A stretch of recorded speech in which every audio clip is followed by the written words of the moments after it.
Bonjour, c'est Sophie B pour Such a Star. Nous sommes aujourd'hui en direct du restaurant de Christophe Marguin aux Échets, donc président des Toques Blanches, président des Toques du Monde.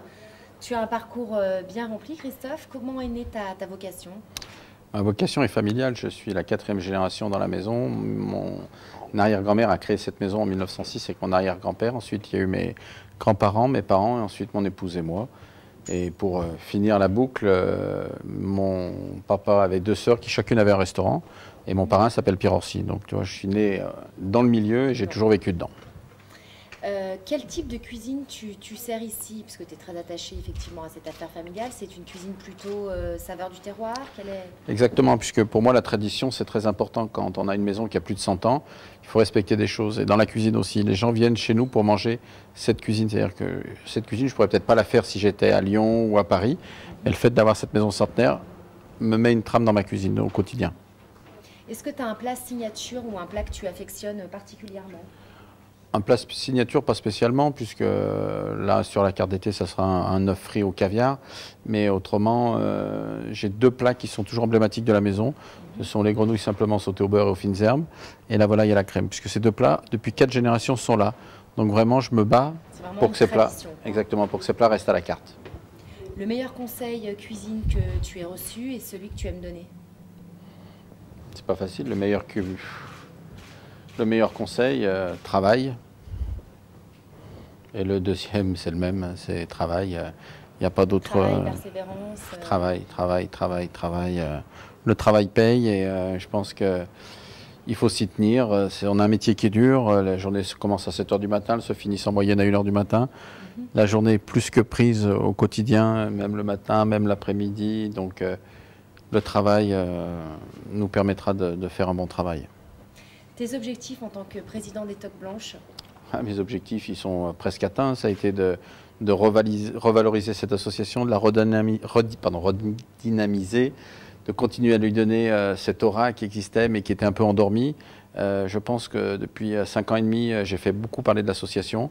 J'ai surtout essayé de redonner une image de la cuisine lyonnaise en fédérant tous ces chefs, puisque contrairement à la génération d'avant, les chefs de Lyon aujourd'hui ne sont plus lyonnais. C'est-à-dire qu'on n'est plus beaucoup à être originaire de cette ville. Et c'est pour ça que ça a été important de fédérer un peu Mathieu Vianney qui vient de Paris, Philippe Gauvreau qui vient de Paris, Christian Théodore qui vient de Bretagne, Nicolas Lebec qui vient de Bretagne aussi. Donc il y a des cuisiniers qui sont venus un peu de partout. Donc de fédérer ces gens et que tout le monde comprenne qu'il fallait qu'on travaille dans le même sens pour l'image de notre métier, pour l'image de la ville. Et je pense qu'on y est bien arrivé après ces 5 années et demie. Faire venir un chef comme Daniel Boulu, expatrié à New York, est-ce que c'est difficile quand il est venu donc, pour les 3e trophées de la... Non, Daniel aime sa ville, Daniel est honoré, Daniel c'est un homme fabuleux, sa réussite est une des plus belles réussites.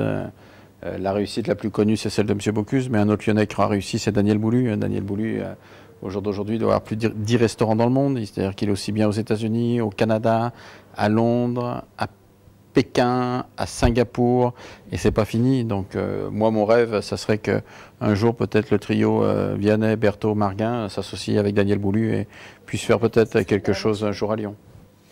Pour les 4e trophées de la gastronomie, est-ce que tu peux nous donner quelques petits scoops? Qu'est-ce qui est prévu? Un 2e trophée honorifique Toques Blanches du Monde, on ne sait pas encore qui l'aura, on se réunit bientôt. Des scoops, je ne peux pas en donner puisque les catégories ont été sélectionnées la semaine dernière. Les votes vont se faire bientôt, mais ce n'est pas fait. Le seul scoop que je peux donner, c'est que ces trophées de la gastronomie et du vin sortent de la région, deviennent nationales. On donne une image différente à notre cuisine, c'est-à-dire qu'on fait voir que les Lyonnais, on a une ouverture d'esprit. Le trophée du chef de l'année et le trophée de la grande table de l'année seront nationaux. Peut-être que ça sera un chef de la région, mais peut-être que ça sera quelqu'un qui viendra d'ailleurs. Qu'est-ce que tu penses des émissions culinaires type Top Chef ou quoi, et de la multiplication de toutes ces émissions? T'en penses quoi? Alors sincèrement, moi je ne les ai pas suivies puisque ça tombait souvent mal les horaires pour moi pour les regarder. Par contre, je pense que c'est une très bonne chose qu'on parle de notre métier, ça valorise notre métier, ça donne envie à des gens de faire notre métier. Donc pour nous, c'est une très bonne chose. Christophe Marguin à la télé, ça pourrait s'envisager? Ça pourrait s'envisager, la seule chose c'est le temps. Le seul problème, comme je disais toujours, les chefs qui ont fait ces émissions souvent sont à Paris. Pourquoi? Parce que quand vous avez 3 mois d'enregistrement, c'est mieux d'être à Paris pour être le soir au travail, quoi. S'il faut que vous partiez tous les matins pour rentrer le soir pour venir travailler, ça devient compliqué, quoi. Ça devient très compliqué, effectivement. Quels sont tes projets personnels futurs? Eh ben, mes projets, 1er septembre, ouverture d'une usine à Corba ou avec un associé dans laquelle je vais faire à manger pour les personnes âgées. Donc là, c'est une chose que ça fait 4 ans que je suis sur ce projet. Et parce que j'estime qu'au jour d'aujourd'hui, les grands groupes nationaux sont des groupes qui sont gérés par des actionnaires et qui s'occupent peut-être pas automatiquement de la qualité de ce qui est servi dans les assiettes. Et moi, avec mon associé, étant donné qu'on est indépendant, on veut valoriser notre travail de cuisinier et surtout redonner encore du bonheur aux personnes âgées qui, au jour d'aujourd'hui, à la fin de leur vie, ils ont 2 choses, la nourriture et la télé. Et la télé, ben, on ne peut rien y faire, et la nourriture, on peut. Donc, je vais travailler dessus et on est en train de travailler sur les plats au jour d'aujourd'hui. Et deuxième projet, début novembre, ouverture du TNP Villeurbanne avec mes 2 associés, où là, on crée un nouveau concept dans le théâtre, puisque ce théâtre était fermé depuis 4 ans. Il rouvre le 11 novembre, donc on fait une brasserie qui va s'appeler 33 TNP, et le petit scoop, ça sera dans le titre, ça sera une brasserie populaire. Et il y aura un menu à 16 €, fait par 3 grands chefs. Ça, c'est magnifique. Beau projet. Merci Christophe, j'ai été ravie de partager ce moment avec toi. Merci beaucoup. C'était Sophie B pour Such a Star.